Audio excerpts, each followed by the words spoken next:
그리스 철학자 아리스토텔레스가 인간과 동물의 다른 점을 말하면서 한 말 중에 인간은 생각하는 동물이다 이런 말을 했습니다.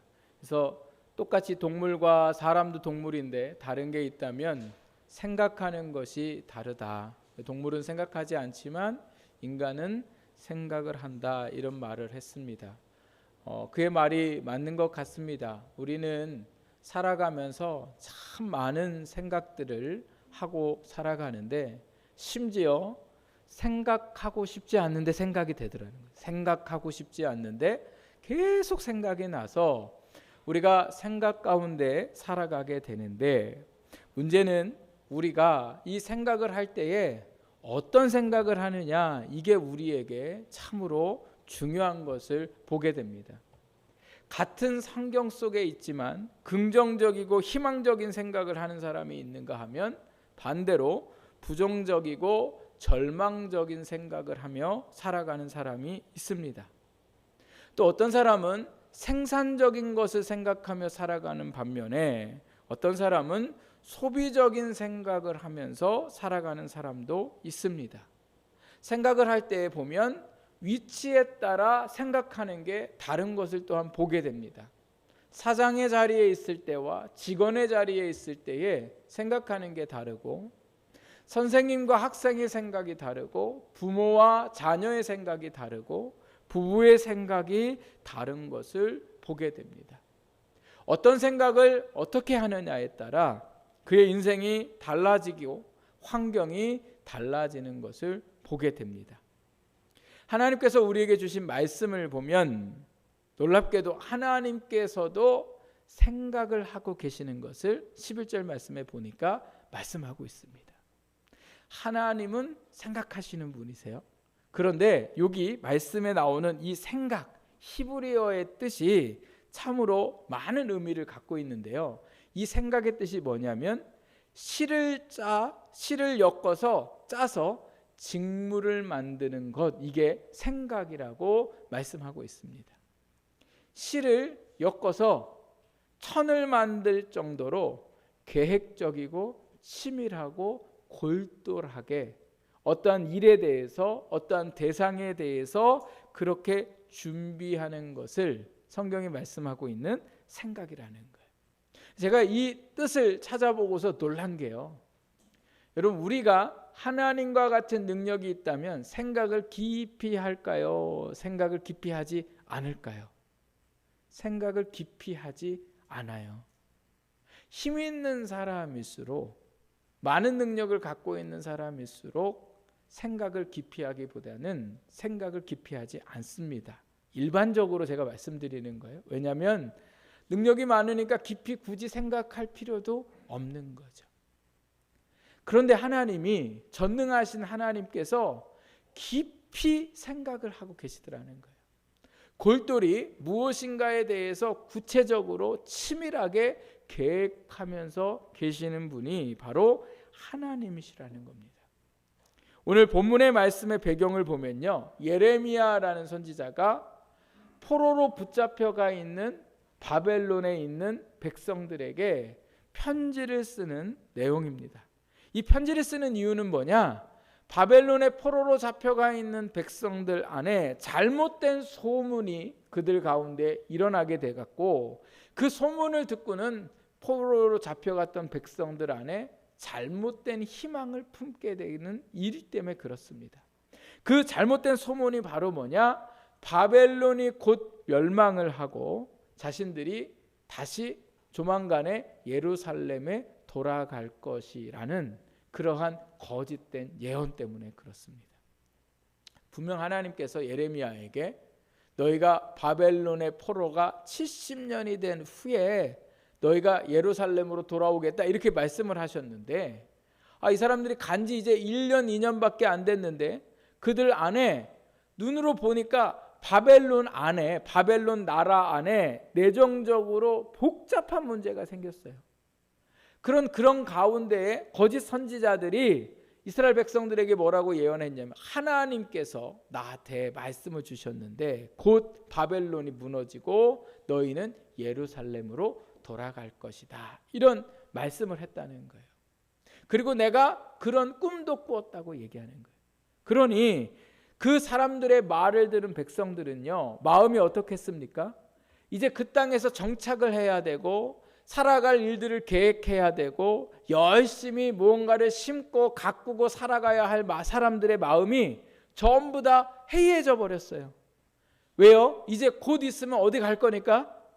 예루살렘으로 돌아갈 거니까. 내 고향으로 돌아갈 사람이 뭐하러 땅에다 곡식을 심겠으며 내가 무슨 계획을 하겠으며 내가 뭔가를 하려고 하겠냐는 거예요. 그들 안에 이런 마음들이 있으니까요, 아무것도 되지 않는다는 이야기를 예레미야가 통해 듣고 하나님께서 예레미야에게 말씀을 주셨는데 그 말씀 중에 하나님이 포로된 그 백성들을 향한 생각이 구체적이고 치밀하고 계획적임을 오늘 말씀하고 있습니다.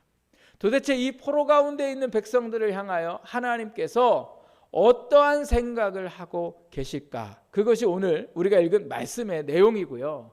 또 오늘 이 시대 속에 바벨론과 같은 세상에 살고 있는 우리를 향한 하나님의 생각이 있으심을 오늘 우리가 이 말씀을 통해 깨달을 수가 있게 되는 겁니다. 하나님은 우리를 향한 어떠한 생각을 하고 계실까? 오늘 이 말씀을 살펴보면서 그 하나님의 생각을 알고 그 생각 가운데에 우리가 살아갈 수 있는 복된 인생이 될 수 있기를 주님의 이름으로 부탁을 드립니다. 자, 그럼 하나님의 생각이 무엇이었을까? 오늘 여기 말씀에 보니까요, 우리 11절 말씀 우리 다시 한번 읽어보겠습니다. 11절 시작. 여호와의 말씀이니라. 너희를 향한 나의 생각을 내가 아나니 평안이요 재앙이 아니니라. 너희에게 미래와 희망을 주는 것이니라. 여러분, 가수 현철 씨가 부른 노래 중에 앉으나 서나 당신 생각이라는 노래가 있습니다. 아시죠? 어른들은 앉으나 서나 당신 생각. 그러면서 그 다음에 뭐예요? 떠오르는 당신 모습 피할 길이 없어라. 뭐 이런 가사의 내용의 노래인데요. 앉으나 서나 당신 생각, 떠오르는 당신 모습 뭐예요? 피할 길이 없다. 그러니까 그 사랑하는 사람을 향한 생각이 앉으나 서나라는 건 뭐예요? 하루 종일 생각한다는 거예요. 그리고 피할 길이 없다는 거예요. 내가 아무리 당신을 생각해 보려고 하지 않아도 먹을 것이 있을 때는 당신 생각이 나고 좋은 것이 있을 때도 당신 생각이 나고 안 좋은 일이 있을 때에도 뭐예요? 당신 생각이 난다는 거죠. 근데 하나님이 지금 이스라엘 백성들을 향하여 제가 아까 생각의 뜻을 말씀드렸잖아요. 무엇인가 구체적이고 골똘하고 치밀하게 무엇인가를 하려고 하는 그러한 계획을 하나님의 생각이라 말씀드렸어요. 그러니까 하나님도 앉으나 서나 누구 생각이세요? 백성들 생각이세요. 근데 그 백성들을 향한 생각이 뭐라고 말씀하고 계세요? 평안이니라 이렇게 말씀하세요. 하나님께서 백성들을 향하여 생각하고 계시는데 그 온종일 생각하시는 건 어떻게 하면 내 백성들이 평안히 살아갈까? 근데 문제는 오늘 내가 안 하니 평안이요 라고 한 다음에 그 다음에 하나님이 뭐라고 말씀하고 계시냐면 재앙이 아니니라 이런 말씀하세요. 이 내용의 의미가 뭐냐면요, 하나님은 나라가 멸망을 하고 백성들이 바벨론 땅에 포로로 와서 있는 그 모든 것이 하나님의 생각이었고 하나님은 그 모든 것을 백성들에게 평안함을 주려고 하시는 이유였다는 거예요. 근데 재앙이 아니니라고 하는 이 말씀은 백성들은 하나님의 생각과 다르게 지금 자신들이 처해 있는 이 상황을 뭘로 생각해요? 재앙으로 생각했다는 거예요. 예를 들면 저희가 지금 과거로 돌아가서 일제시대에 38년 동안 일본한테 지배를 받고 있다고 지금 생각해 보십시오. 그랬는데 여러분 일제한테 38년 동안 나라를 빼앗기고 이름도 빼앗기고 그들에게 짓눌려 살아가는 게 재앙입니까? 평안입니까? 재앙이죠. 재앙이죠. 근데 그 재앙을 제가 여기 서가지고 여러분 그거는 재앙이 아니라 평안입니다 라고 말한다면 여러분 그게 평안으로 받아들여지시겠습니까? 아니면 재앙으로 받아들여지시겠습니까? 재앙으로 받아들여지죠. 목사가 미쳤다고 얘기하겠죠. 왜요? 누가 봐도 이건 재앙인데 목사는 뭐라고 얘기해요? 평안이라 이렇게 얘기하는 거죠. 지금 이 백성들의 상황이 그렇다는 거예요. 나라가 멸망을 하고 자기들은 포로로 잡혀와서 70년을 살아야 한다고 하는데 그것을 하나님은 평안이라고 말씀하시고 백성들이 생각할 때는 그건 뭐라고 말씀하고 있어요? 뭐라고 고백해요? 재앙이라고 고백했더라는 거예요. 물론 백성들의 상황은 재앙일 수 있습니다. 그러면 도대체 왜 하나님은 이 재앙인 상황을 평안이라고 생각하실까? 그 이유는 여기에 있습니다. 이스라엘 백성들이 유다 땅에서 나라도 있고 예루살렘 성전에서 하나님 앞에 예배도 드렸지만 그들의 삶은 어떠한 삶이냐? 하나님과의 관계는 다 끊어지고 죄악 중에 살았던 삶이었더라는 거예요. 육신은 편해요. 육신은 누군가 자기를 구속하지 않고 자기를 힘들게 하는 것이 아무것도 없어요. 그러나 하나님과의 영적인 관계는 다 끊어지고 그들의 삶은 죄 가운데 거하며 죄를 누리고 먹고 살아갔다는 거예요. 여러분 그러면 그곳이 재앙입니까? 그곳이 평안입니까? 재앙이죠. 육신적으로는 평안이지만 영적으로 그곳은 뭐예요? 재앙이에요. 왜요? 그 재앙이 계속되어지면 결국은 그 안에 뭐가 있기 때문에 그래요? 하나님의 심판을 받을 수밖에 없는 거예요. 유다 땅에서 죄 가운데 거하면서 멸망의 길로 걸어가는 그들을 하나님이 그냥 두어서는 안 되니까 어떻게 하신 거예요? 그들을 그 죄 많은 유다 땅에서 들어 올리셔서 어디로 옮기신 거예요? 바벨론 땅으로 옮기셨더라는 거예요. 바벨론 땅으로 옮겨 놓으니까 어떻게 됐습니까? 그들이 하나님 앞에 회개하고 그들이 하나님의 백성으로 다시금 뭐예요? 돌아서고 새롭게 되는 역사가 이 바벨론 땅에서 이루어졌더라는 거예요. 그러면 우리가 오늘 이 말씀을 생각해 보면 유다 땅 자기 땅에서 죄를 짓고 육신은 평안히 살았지만 거기는 평안이 아니라 뭐예요? 재앙이고 또 육신적으로 생각할 때에 바벨론 땅의 포로는 힘들고 어렵지만 영적으로는 그곳에서 뭐예요? 하나님과의 관계가 회복되고 그 안에서 하나님을 의지하며 살게 되어서 결국은 그들의 삶이 뭐가 됩니까? 평안의 역사가 이루어지더라는 거예요. 하나님은 유다 땅에서 멸망의 길로 걷고 있는 백성들을 살리시려고 그 재앙 가운데 끄집어내셔서 그들을 바벨론 땅으로 보내셨더라는 거예요. 그런데 백성들은 그것을 뭐라고 생각했다고요? 재앙으로 생각했다는 거예요. 그런데 하나님은 그것을 뭐라고 말씀하신다고요? 평안이라고 말씀하고 계십니다. 오늘 우리의 삶도 마찬가지입니다. 내가 생각하는 평안이 있지만 하나님께서 나를 생각하시는 평안이 있으십니다. 그 하나님의 평안은 때로는 나한테 고통의 상황으로 다가올 때가 있더라는 거예요. 나는 뭐든지 잘 됐으면 원해요. 내 삶이 물질로 풍요롭고 내 삶이 성공적인 삶도 살고 내 자녀도 잘 되고 내가 건강하고 이러면 오늘 우리가 하나님과의 바른 관계 속에 살아가면 오죽이냐 좋겠냐마는 오늘 우리의 육신이 평안 가운데 거하면 거할수록 우리의 영적인 삶은 오히려 재앙 가운데 걸을 때가 훨씬 더 많더라는 거예요. 문제가 있으면 기도하러 나오기 쉽습니까? 문제가 없을 때 기도하러 나오기 쉽습니까? 네? 문제가 있을 때 기도해요, 사람이. 네? 문제가 있을 때. 문제가 없으면 기도도 간절해지지가 않는데 문제가 있으면 간절해져요. 뭐 문제가 있는데 뭐 하나님의 나라를 먼저 찾고 뭐 이런 사람이 어디 있어요? 문제 있으면요 하나님의 나라 먼저 안 찾아요. 문제 있으면 무조건 하나님 앞에 뭐예요? 하나님 나를 살려달라고. 이게 인간의 본선적인 모습이라는 거예요. 그러므로 여러분, 오늘 우리가 생각할 때에 우리의 인생에 재앙 같고 고통 같고 힘든 그 모든 일들이 사실은 하나님께서 우리를 뭐예요? 평안케 하시려고 우리에게 주시는 그 고통임을 여러분 깨달으시기를 주님의 이름으로 부탁드립니다. 그래서 오늘도 우리의 인생 가운데 어려움이 있을 때에, 내 마음에 평치 않을 때에 그 모든 일들을 통하여 하나님은 우리를 여전히 무슨 가운데로 이끄시는 거예요?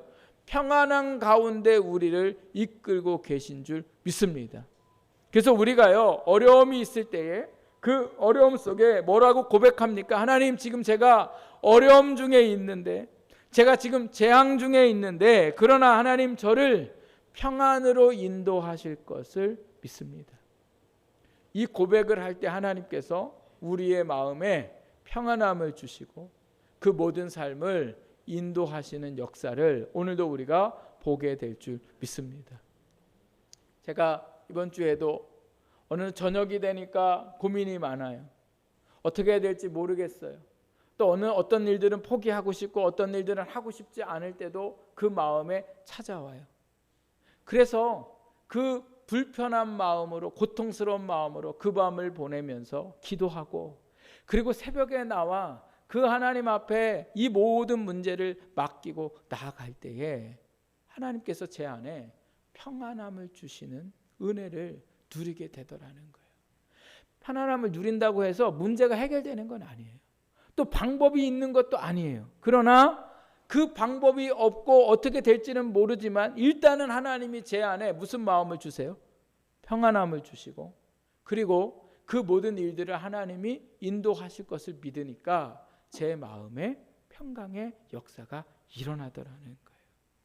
사랑하는 여러분, 오늘 우리는 환경이 평안하면 내가 평안하다고 생각하지만 그 평안함은 하나님이 우리를 평안 가운데 있게 하셔야 우리가 평안할 줄 믿습니다. 그 평안이 오늘 하나님이 우리의 삶에 평안에 대한 생각을 하고 계시고 우리를 평안으로 이끌고 가신다고 하시는 그 말씀을 믿을 때에 그 평안이 우리 가운데에 역사하더라는 거예요.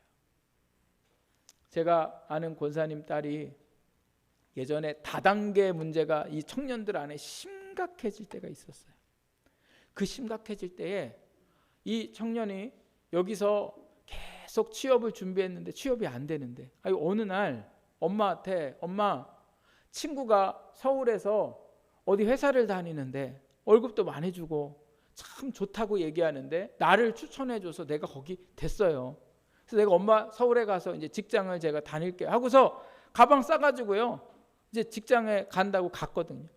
근데 이 청년이 처음에는 매주 내려오고 또 뭐 달에 한 번씩 내려오고 뭐 연락도 이렇게 자주 하더니 어느 순간부터 한 달에 한 번 연락하고 오고 그러더니 6개월이 되도록 연락이 안 되는 거예요. 도대체 얘가 어디 갔을까? 그래서 부모님이 이 아이를 찾다가 찾았는데 어디서 찾았냐면 그 다단계 하는 그 소굴에서 찾았어요.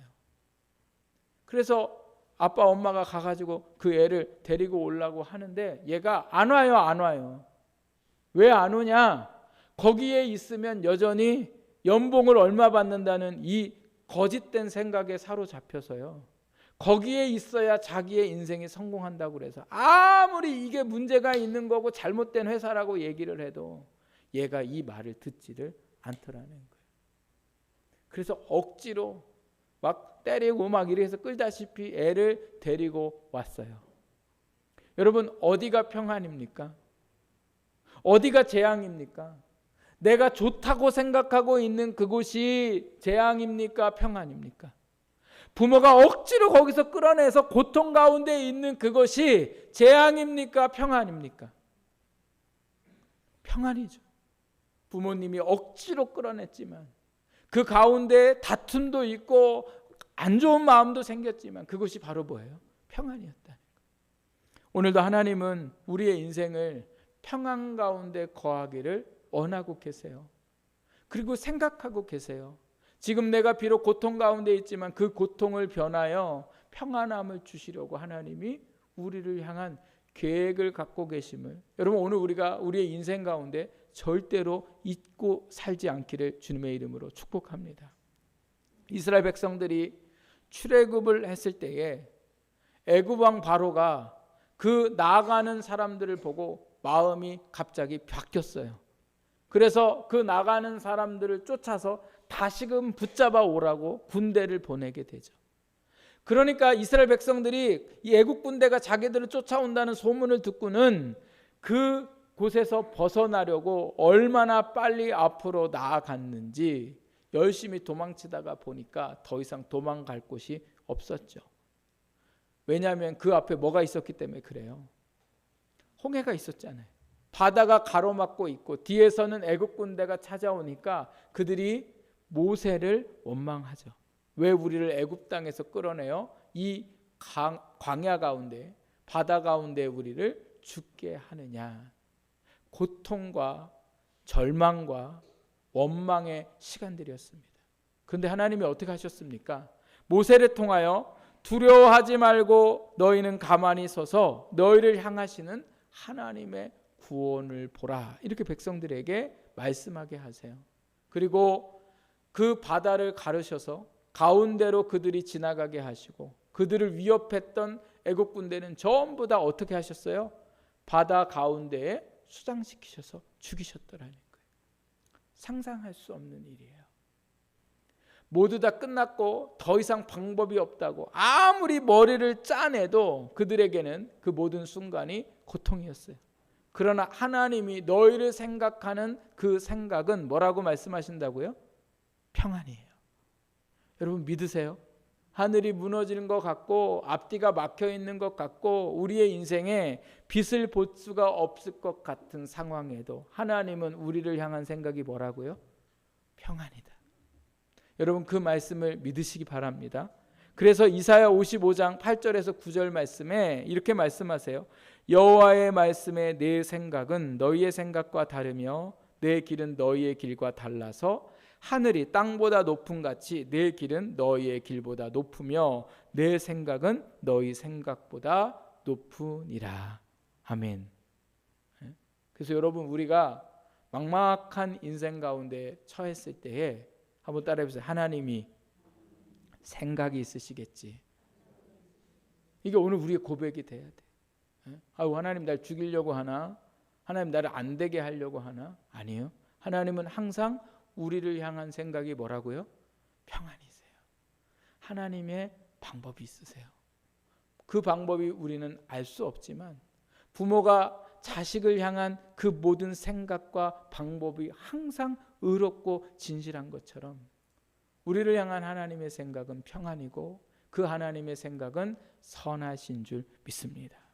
그러므로 오늘 우리가 보이는 현실 가운데에 하나님이 우리를 향한 생각이 평안임을 믿고 그 가운데 승리하는 저와 여러분의 삶이 되기를 주님의 이름으로 축복합니다. 두 번째로 오늘 여기 말씀에 보니까 그럼 이 하나님 우리를 향한 이 평안의 생각을 어떻게 우리가 이 평안을 누리며 살아갈 수 있을까? 여러분 오늘 우리가 읽었던 말씀 보십시오. 7절 말씀입니다. 7절 우리 같이 한번 읽어볼까요? 7절 시작. 너희는 내가 사로잡혀 가게 한 그 성읍의 평안을 구하고 그를 위하여 여호와께 기도하라. 이는 그 성읍이 평안함으로 너희도 평안할 것임이라. 아멘. 자, 백성들에게 지금 포로로 잡혀가 있잖아요. 포로로 잡혀가 있는 백성들에게 하나님이 뭐라고 얘기하세요? 너희 잡혀가 있는 그 성읍에 뭐를 구하라고요? 뭐를 구하라고요? 평안을 구하라고요. 하나님이 생각하시는 그 평안, 여기서 기도한들, 여기서 하나님 앞에 바란들, 우리 눈에는 뭔가 이루어질 것 않을 것 같지만 여기서 70년을 도대체 내가 어떻게 살까 생각만 해도 머리가 아프고 모든 것을 그만두고 싶지만 하나님은 그 가운데 평안함을 생각하시고 그 평안함을 너희가 얻으려면 뭐라고 말씀하고 계신다고요? 평안을 구하라 이렇게 말씀하세요. 우리 12절 13절 말씀도 같이 읽겠습니다. 12절 13절 시작. 너희가 내게 부르짖으며 내게 와서 기도하면 내가 너희들의 기도를 들을 것이요 너희가 온 마음으로 나를 구하면 나를 찾을 것이요 나를 만나리라. 아멘. 백성들이 생각하는 평안은요 70년까지 그 땅에 머무르는 게 아니라 하루속히 뭐 하는 거예요? 예루살렘으로 돌아가는 게 평안이라고 생각해요. 그리고 11절 말씀에 보면 평안이라 말씀하시면서 그 다음에 하신 게 바로 뭐냐면 너희에게 미래와 희망을 주는 것이니라 이렇게 말씀하거든요. 그러니까 하나님의 이 평안은 미래와 희망을 준다는 거예요. 그러니까 이스라엘 백성들에게 생각하는 미래와 희망은 빨리 이 포로에서 해방되는 건데 하나님이 주시는 미래와 희망은 포로에서의 회복이 아니에요. 뭐예요? 하나님 자신. 하나님 자신이 백성들에게 뭐예요? 미래와 희망인 줄 믿습니다.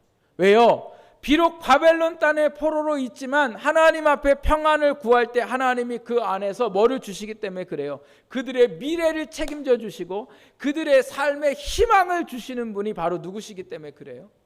하나님이시기 때문에 그래요. 백성들은 포로를 끝내고 예루살렘으로 돌아가야만 그곳에서 미래가 있고 희망이 있다고 생각하지만 하나님은 아니라는 거예요. 바벨론 땅이고 포로의 신분임에도 불구하고 하나님 앞에 평안을 구하는 자에게 미래가 있고 희망이 있음을 말씀하고 있어요. 우리가 성경 말씀을 보면 포로 중에도 미래가 있고 희망이 있는 사람들이 기록되어져 있는데 특별히 다니엘서 말씀을 보십시오. 다니엘과 다니엘의 친구들이 포로가 되어서 바벨론 땅에 거했을 때에 하나님께서 그들에게 은혜를 주셨고 그 사람들이 그 땅에서 잘되고 형통한 삶을 살게 되니까 주변 사람들이 시기해요. 시기해가지고 어떻게 하면 저들을 죽일까 이런 고민을 하다가 다니엘의 그 3명의 친구를 죽이려고 왕이 큰 금신상을 만들어 놓고 거기에 절을 하라고 했는데 이 세 친구가요 절을 안 하는 거예요. 절을 안 하니까 그 말씀을 보면 왕에게 이 사람들이 절 안 하는 것을 읽는 사람들이 거기 뭐라고 기록되면 저들이 어떻게 되는가를 보려고 이런 말씀을 하세요. 그러니까 그 세 친구가 눈에 가시예요. 하나님 믿는다고 잘난 척하고 자기들하고는 좀 다르게 살아가고 있는 그들의 모습이 다 눈에 가시여서 아주 요때다 싶어서 저들이 도대체 어떻게 될까? 여기서도 살아남을 수 있을까? 이 위기에서도 살아남을 수 있을까? 이런 마음이 드니까요.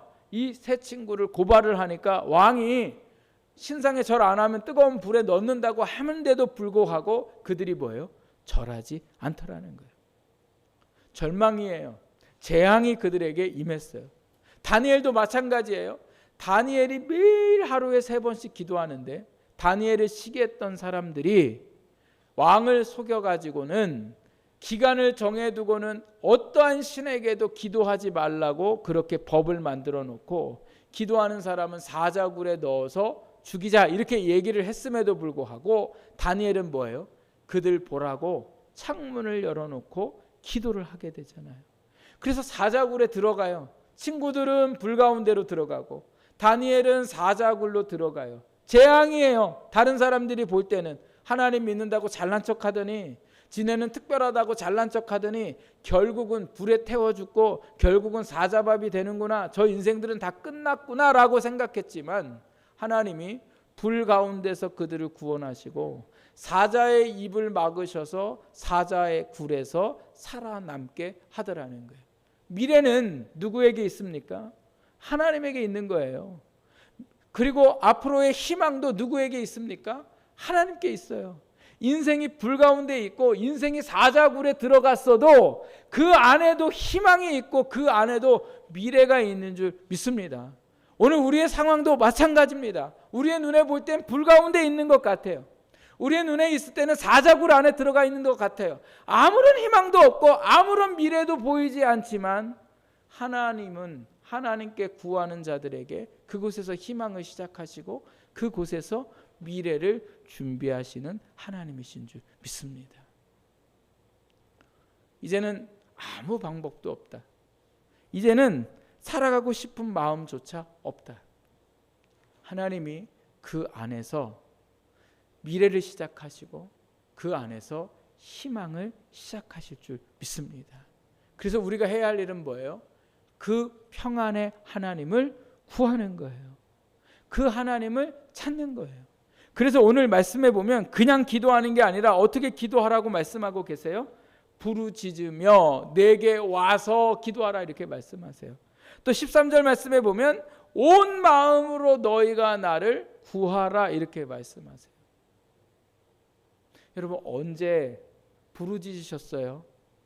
언제 온 마음으로 하나님 앞에 기도해 보셨어요? 정말 간절함을 가지고 오늘 내 삶 가운데에 하나님이 미래가 되어주시고 희망이 되어주실 것을 믿고 간절히 하나님을 찾는 우리가 되어야 할 줄 믿습니다. 습관처럼 그냥 생각나면 그냥 하는 기도가 아니라 정말 하나님 앞에 간절함을 가지고 나아갈 때에 그 재앙이 미래와 희망으로 바꿔지는 역사가 일어나게 될 줄 믿습니다. 그 하나님의 역사가 오늘도 우리 가운데에 있어요. 하나님이 오늘도 우리의 삶을 그곳으로 인도하고 계세요. 중요한 건 우리가 그 말씀을 믿고 하나님을 찾고 하나님을 의지할 때에 하나님께서 그 사람의 미래와 희망을 그 삶 가운데 역사하실 줄 믿습니다. 그래서 이 한 주간도 여러분의 상황이 어떠하든 여러분의 형편이 어떠하든 우리 모두 다 하나님이 나를 향한 생각이 희망이고 평안이고 미래임을 기억하고 그 하나님께 기도하면서 승리해 가는 저와 여러분의 삶이 되기를 주님의 이름으로 축복합니다. 기도하겠습니다.